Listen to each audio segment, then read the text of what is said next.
A large batch of bumblebees is en route from Brussels to Abu Dhabi. But a problem with the plane has meant their stopover at Heathrow has just been extended by 24 hours. He said there's instructions in one of the boxes regarding the feeding of the bees, so we've asked for them to be sent over and they'll review it. The team have handled bees before, but this time there's an added complication. I mean, we have bees in all the time going out, but we've never had to actually feed them, so this will be the first time actually having to feed the bees and actually do anything with them. If the bees are left without food for more than 48 hours, they could die. We've seen bees before, but this is the first time that we've ever been asked to technically feed and water them. So it's a new one to me. Supervisor Joe has worked out how the bees get to their food and is briefing Deputy Manager Ross. They need to have access to their sugar water, which is in the bottom of each of these boxes. Their travelling containers have been cleverly designed with a feeding tray in the base. Tomorrow. So what do? You take that off? Yeah. And then there's like a bit underneath the box where they can get down to the sugar water. Ingenious idea. I'm not denying it's a faff. We've got to open all these again tomorrow and put all the cats. I'll try and get some cover in the morning or something then. I've never seen this many bees in my life. Joe has to go through every box to remove a cap, then reattach it so the bees can get to their food. There's 11 boxes, and so far I think there's 12 small boxes in each box. So I'll let you do the maths, but yes, it's going to take a while. One down, just 131 boxes left to work through.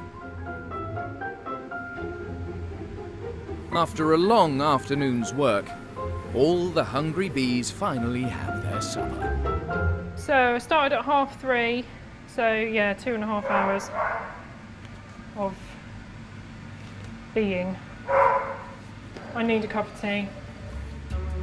But before they set off in the morning, each of the 132 boxes will need to be reopened to seal up the feeding trays.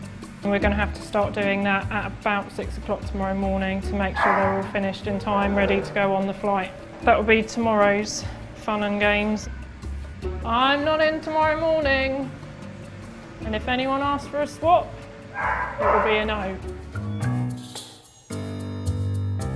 I'm going to show some of our younger members of staff the correct way of handling a crocodile of this size and how to actually do it correctly with no injuries. Bradley and the team will be facing a Morlet's crocodile, native to freshwater habitats in Central America.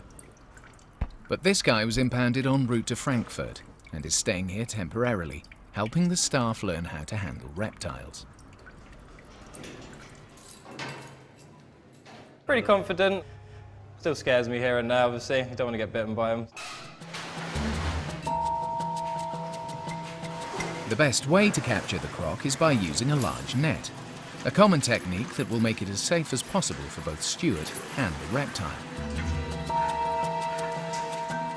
Obviously it's a tight situation, so you don't really want to be too close where he can spin around and get you. So what I'm trying to do is basically get him away from the walls.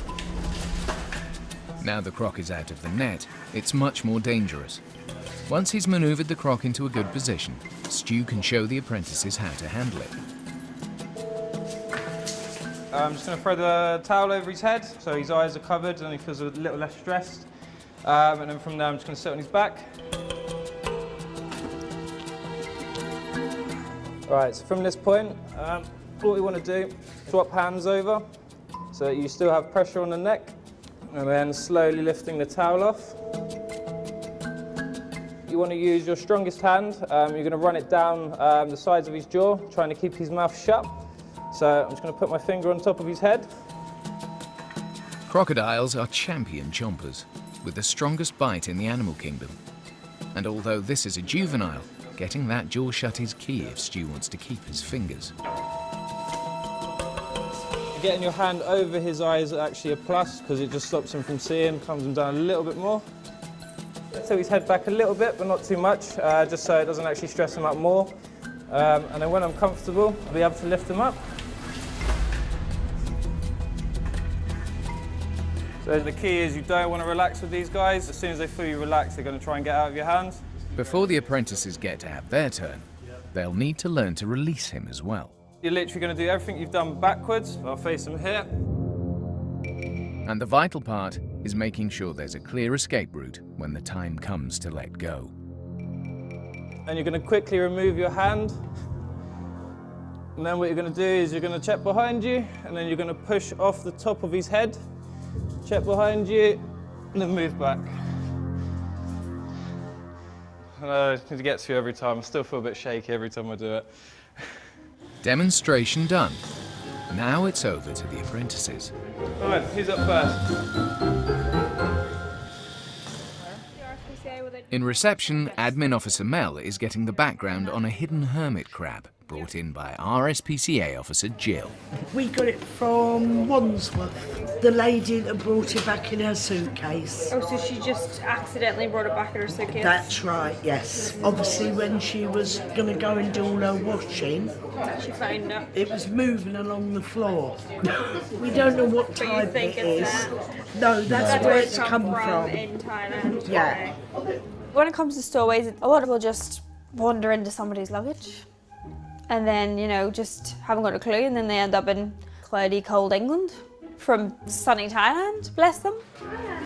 With over 1,000 species of hermit crab worldwide, it could take a while to identify this elusive customer. He is actually in there. I looked. Yeah, you can see some legs. Must be like a hermit crab. Supervisor Anna and Animal Health Officer Karen are in the reptile room, arranging a temporary enclosure for a stowaway hermit crab from Thailand. I don't think I've dealt with a hermit crab in a long time, so yeah, always something new. I guess we just struggle sometimes with just trying to find a suitable accommodation, and as you can tell by this one, where he's hidden in the shell, it's difficult for us to try and identify what type of crab we're actually dealing with. Until they know the exact species, they're playing it safe and providing the crab with both salt and fresh water, plus a variety of food. We've had hermit crabs in before, but it depends on what species it is and what we feed, because they can have a little bit of cat food to start off with, or sometimes dog food. It depends on which ones, and then we try and get their own food or try and rehome them if they need to be rehomed. I think that shell's too big for him.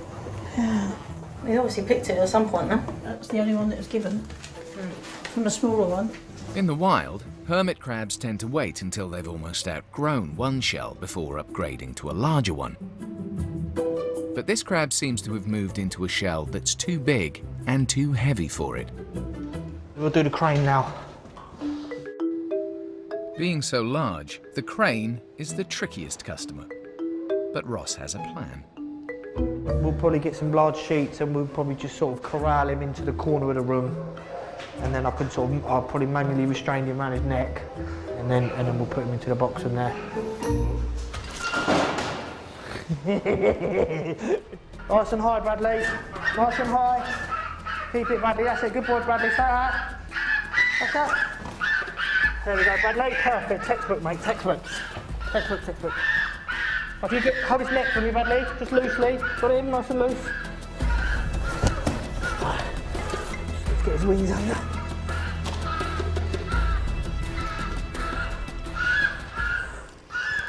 Bradley, well done, mate. Perfect. Slowly down, slowly down, slowly down, slowly down. Keep going, keep going. Don't worry about my arms. Keep going, keep going. Don't worry about my arms. Don't worry about my arms. Perfect, everybody. Well done. They are such little rascals. It's fine, I'll sort it out in a minute.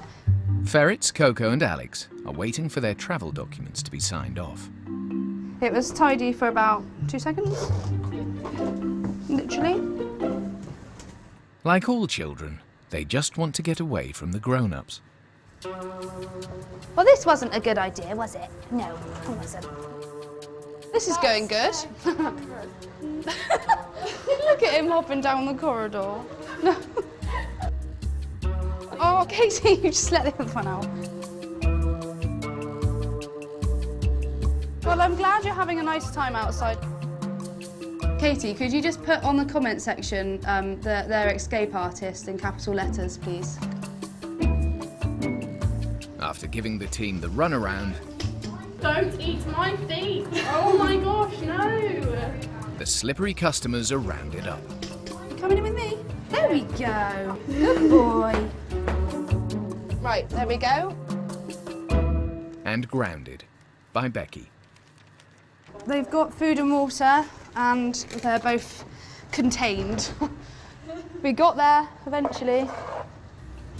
But the cheeky duo continue to cause mayhem from behind closed doors. Oh, you didn't think that through, did you? Sorry, guys. Hello, David. But not for much longer, as their paperwork's all in order and they've been cleared for release.